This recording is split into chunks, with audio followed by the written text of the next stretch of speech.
Oke, Assalamualaikum warahmatullahi wabarakatuh. Selamat siang buat teman-teman semua. Semoga hari ini senantiasa diberikan kesehatan.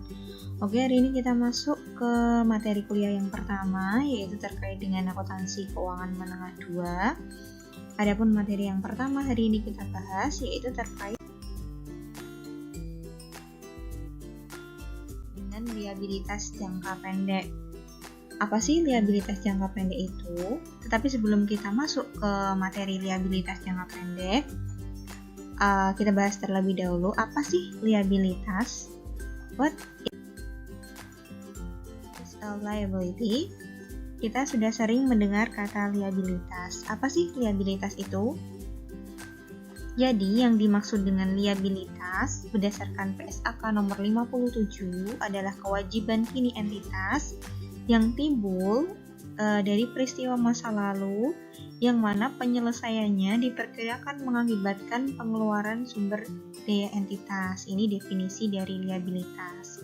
Dulu liabilitas lebih kita kenal dengan istilah kata kewajiban, tetapi sekarang itu sudah ganti, yaitu bukan lagi dengan istilah kewajiban tapi dengan liabilitas. Sama halnya dengan aktiva.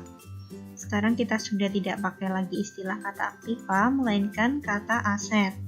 Begitu juga dengan modal. Sekarang kita modal pakainya istilah ekuitas. Jadi kalau ditanya apa sih persamaan dasar akuntansi, maka jawabannya aset sama dengan liabilitas ditambah dengan ekuitas. Dari definisi liabilitas di sini saya tebali warna merah karena ada beberapa poin inti dari definisi liabilitas. Yang pertama ada kewajiban kini, peristiwa masa lalu. Yang ketiga ada pengeluaran sumber daya. Kita bahas satu-satu. Yang pertama ada kewajiban kini. Jadi maksud kewajiban kini itu artinya adalah kewajiban saat ini yang mana menjadi tanggung jawab perusahaan. Yang mana kewajiban ini timbul akibat adanya transaksi yang sudah terjadi atau peristiwa masa lalu, yang mana nanti penyelesaian dari kewajiban itu akan mengakibatkan adanya pengeluaran kas ataupun penyerahan barang atau jasa. Jadi ada pengeluaran sumber daya entitas, itu yang dimaksud dengan liabilitas. Kemudian, apa sih yang dimaksud dengan liabilitas jangka pendek atau current liability? Jadi, dari akun liabilitas ini nanti dikategorikan jadi dua. Ada liabilitas jangka pendek atau current liabilities, dan juga liabilitas jangka panjang atau long term liabilities. Hari ini kita akan lebih fokus membahas terkait dengan liabilitas jangka pendek, sedangkan untuk liabilitas jangka panjang akan kita bahas di pertemuan ketiga.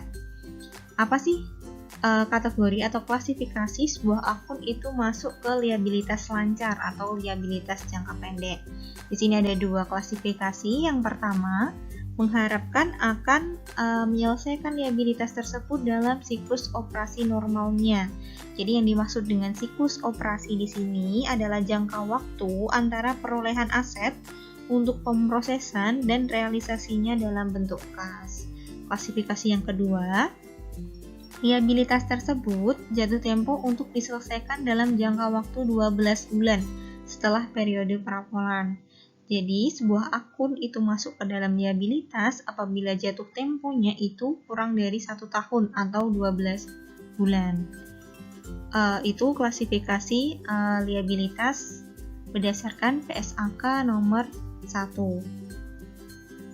Kemudian, apa saja sih akun yang termasuk ke dalam liabilitas lancar? Yang akan kita bahas hari ini ada utang dagang, wesel bayar, utang bank jangka pendek, beban yang masih harus dibayar, dan juga pendapatan diterima di muka. Yang pertama,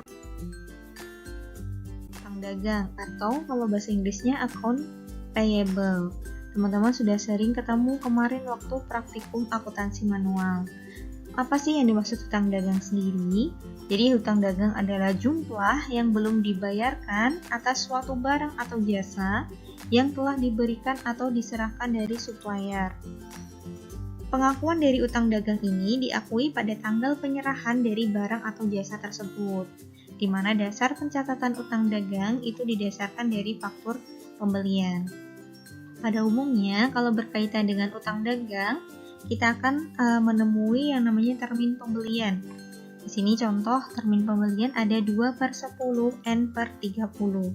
Artinya bahwasanya pembelian tersebut akan mendapatkan potongan 2% jika mampu dibayar dalam kurun waktu 10 hari. Dari total jangka waktunya itu ada 30 hari. Jadi kalau dia mampu membayar kurang dari 10 hari, dia akan dapat potongan 2%. Seperti itu. Kemudian di sini ada example. PT Kenanga pada tanggal 1 November 2013 membeli persediaan secara kredit sebesar 20 juta dengan syarat pembelian 2/10 N/30. Maka jurnal yang pertama dibuat pada tanggal 1 November, karena di sini pembelian persediaan, otomatis persediaannya bertambah. Persediaan bertambah di bagian debit. Sedangkan bagian kreditnya, karena di sini persediaannya dibeli secara kredit, maka bagian kreditnya di sini adalah utang dagang atau account payable. Sebesar berapa? Sebesar 20 juta. Kemudian apabila si PT Kenanga ini mampu membayar dalam waktu 10 hari, jadi jika dilunasi tanggal 10 November, maka untuk penjurnalannya nanti, karena pelunasan otomatis utang dagangnya berkurang. Utang berkurang di bagian debit. Jadi di sini debitnya utang dagang, kemudian kreditnya kas. Karena kan dilunasi, otomatis kasnya keluar. Kasnya di bagian kredit. Tetapi ada potongan pembelian di sini. Karena PT Kenanga mampu melunasi dalam kurun waktu 10 hari, maka dia dapat potongan 2%. Jadi 2% dikalikan 20 juta. Ketemu potongan pembeliannya 400.000. Sehingga kas yang harus dikeluarkan PT Kenanga tidak lagi 20 juta tetapi 19.600. Kemudian jika dilunasi tanggal 15 November berarti melebihi dari termin pembelian. Berarti si PT Kenanga ketika dia melunasi 15 November dia tidak mendapat potongan pembelian. Jadi untuk penjurnalannya cukup utang dagang pada kas sebesar 20 juta. Kemudian akun liabilitas yang selanjutnya ada wesel bayar atau notes payable. Di wesel bayar ini adalah surat, jadi bentuknya surat perjanjian untuk membayar sejumlah tertentu pada waktu yang telah ditentukan. Diterbitkan tujuannya untuk melunasi hutang ataupun membayar pembelian. Hutang wesel bisa bersifat jangka pendek juga bersifat jangka panjang tergantung dari waktu jatuh temponya. Kalau jatuh temponya kurang dari 1 tahun, berarti dia masuk ke jangka pendek. Di wesel bayar di sini nanti juga ada wesel bayar yang berbunga dan juga wesel bayar yang tidak berbunga. Kita masuk sini. Di sini ada contoh bentuk dari wesel bayar. Jadi di sini yang bagian kanan atas itu ada date of note, itu tanggal pembuatan dari wesel bayarnya. Kemudian pojok kiri ada amount, jumlah dari wesel bayarnya, di mana jumlahnya itu adalah $1.000. Kemudian di bawahnya ada date due. Date due itu adalah jangka waktu jatuh tempo, di mana 2 months after date, jadi 2 bulan setelah tanggal pembuatan dari weselnya. Kemudian di sini we promise to pay, jadi kami berjanji untuk membayar pemecahan dari Wilma Company. Jadi Wilma Company di sini selaku payee itu adalah penerima dari wesel bayarnya sebanyak 1.000, jadi $1.000.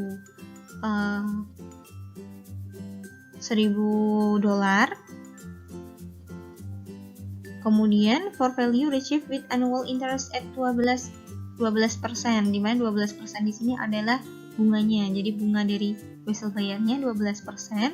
Kemudian maker di sini pembuat dari wesel bayarnya adalah Calhoun Company.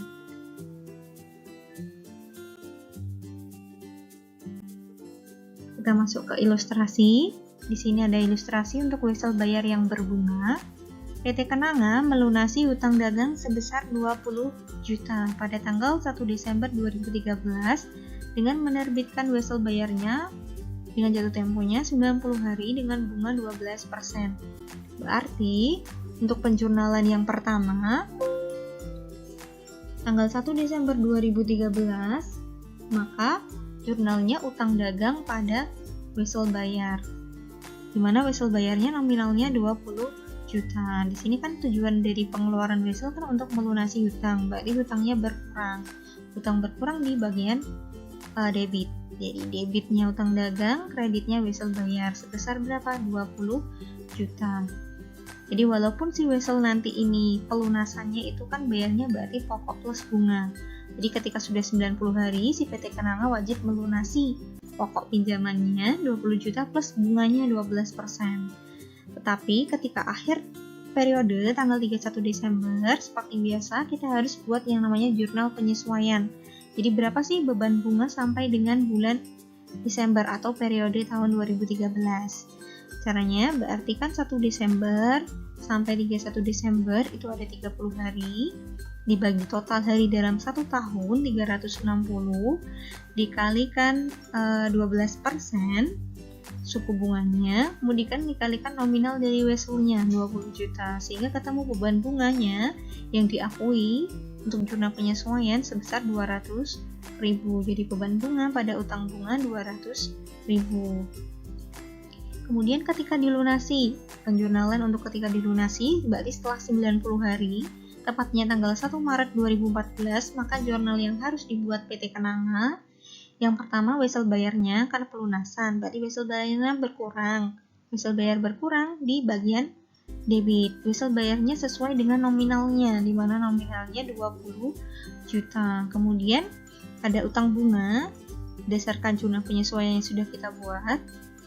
Utang bunganya sebesar 200.000. Kemudian ada beban bunga, ini adalah beban bunga yang belum kita akui, di mana yang belum kita akui berarti untuk periode Januari sampai dengan Februari, di mana ada 2 bulan, berarti ada 60 hari, dibagi 360 dikali 12% dikalikan 20 juta, ketemu 400.000 rupiah. Jadi total kas yang harus dikeluarkan PT Kenanga untuk melunasi wesel bayarnya itu adalah 20.600. 20 juta ini pokok pinjamannya, 600 ini bunganya. Sekarang untuk yang wesel bayar tanpa bunga. Pada dasarnya untuk wesel bayar tanpa bunga ini tidak dicantumkan sih berapa persen bunganya, tetapi jumlah dari weselnya itu sudah include sama beban bunganya. Jadi istilahnya itu diskonto namanya. Jadi bunga yang harus dibayarkan itu sudah diinkludkan dalam nominal wesel bayar saat awal peminjaman. Sini contohnya PT Kenanga dia melunasi hutang dagang sebesar 20 juta pada tanggal 1 Desember 2013 dengan menerbitkan wesel bayar sebesar 22.400. Jadi weselnya itu cuma 20 juta nominalnya, tetapi dia bayarkannya 22.400, di mana 2.400 ini dikenal dengan istilah diskonto. Jadi pada dasarnya maupun berbunga maupun tak berbunga sama-sama pada dasarnya itu pasti ada bunganya. Cuma bahasa marketing aja diganti dengan istilah yang namanya diskonto. Jadi dibayarkan include ke dalam wesel bayarnya. Sama ketika 1 Desember 2013 ketika menerbitkan wesel berarti jurnalnya utang dagang pada wesel bayar sebesar 20 juta. Di sini bukan 22.400 melainkan 20 juta sesuai dengan nominal dari wesel bayarnya. Di sini 2.400 di sini itu masuk ke dalam diskonto. Kemudian sama dengan yang wesel bayar bunga, kita juga harus mengakui membuat jurnal penyesuaian berapa sih bunga yang sudah terpakai sampai dengan Desember. Caranya, karena kita kan nggak diketahui persentase dari diskontonya, maka kita cari dulu persentase diskontonya. 12% ini didapat dari selisih antara nilai wesel dengan nilai yang dibayarkan, berarti selisihnya 2.400 dibagi 20 juta, nilai nominalnya dikalikan 100%, nanti ketemu 12%. Kemudian kita tinggal hitung beban bunga yang terpakai sampai dengan 31 Desember itu 30 dibagi 360 dikalikan tingkat diskonto bunganya 12% dikalikan 20 juta, sehingga ketemunya 200.000. Untuk jurnalnya beda sama yang berbunga. Kalau berbunga tadi kan diakui sebagai utang bunga, sedangkan karena di sini bukan karena kita kan wesel tanpa bunga, kita nggak ada utang bunga, tapi kita bunganya itu sudah include ke dalam wesel bayarnya. Jadi nanti penjurnalannya beban bunga pada wesel bayar sebesar 200.000. Sama, kemudian ketika dilunasi 1 Desember 2014, ada beban bunga yang belum kita akui. Kan total diskonto bunganya 2.400.000, lalu diakui 200, berarti masih sisa 2.200.000. Berarti kita akui dulu beban bunganya. Beban bunganya pada wesel bayar sebesar 2.200.000. Kemudian pelunasannya wesel bayar pada kas sebesar 22.400.000. Jadi tetap kita mengeluarkan uang sebesar 22.400.000. Kemudian akun liabilitas yang selanjutnya ada utang bank jangka pendek. Utang bank jangka pendek. Jadi utang bank itu ada jangka panjang juga jangka pendek. Sama seperti wesel bayar, tergantung dari jatuh temponya. Kalau kurang dari 1 tahun berarti masuk ke jangka pendek. Untuk pencatatannya hampir sama seperti pencatatan wesel bayar. Nanti juga ada tarif bunga yang digunakan untuk menghitung bunganya.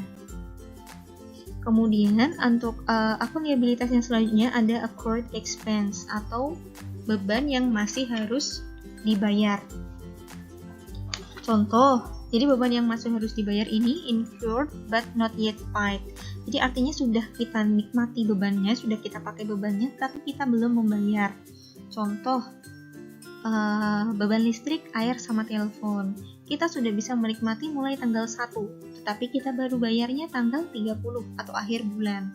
Ini masuk ke dalam accrued expense atau utang beban, di mana accrued expense ini masuk ke dalam akun liabilitas. Kemudian ada unearned revenue atau pendapatan diterima di muka. Received but not yet earned, artinya sudah kita terima uangnya tetapi belum kita berikan barang atau jasanya. Jadi belum bisa kita akui sebagai pendapatan sampai kita memberikan jasanya atau menyerahkan barang. Di sini ada ilustrasi untuk contoh pendapatan diterima di muka. Misalkan perusahaan ini bergerak di agen penjualan tiket untuk ini ya rangka konser BTS yang dimana diselenggarakan 14 Februari 2021. Pemesanannya sudah bisa dilakukan mulai awal bulan Desember, dimana pada tanggal 15 Desember 2020 diterima kas atas pemesanan tiket sebanyak 1.000 tiket dengan harga per tiketnya sebesar Rp500.000. Jadi kita kan sudah dapat uang nih penerimaan kas tanggal 15 Desember, padahal konsernya dilakukan tanggal 14 Februari. Berarti kita catatnya sebagai pendapatan diterima di muka. Jurnalnya tanggal 15 Desember, kas, karena kita menerima kas, jadi kasnya bertambah, pada kreditnya pendapatan diterima di muka sebesar berapa? 500 juta, 1.000 tiket dikalikan 500.000. Kemudian ketika tanggal 14 Februari, kita sudah bisa mengakui pendapatan diterima di muka di sini sebagai pendapatan, karena kita sudah memberikan jasa kita. Ini jurnalnya, pendapatan diterima di mukanya dibalik di bagian debit, bagian kreditnya pendapatan.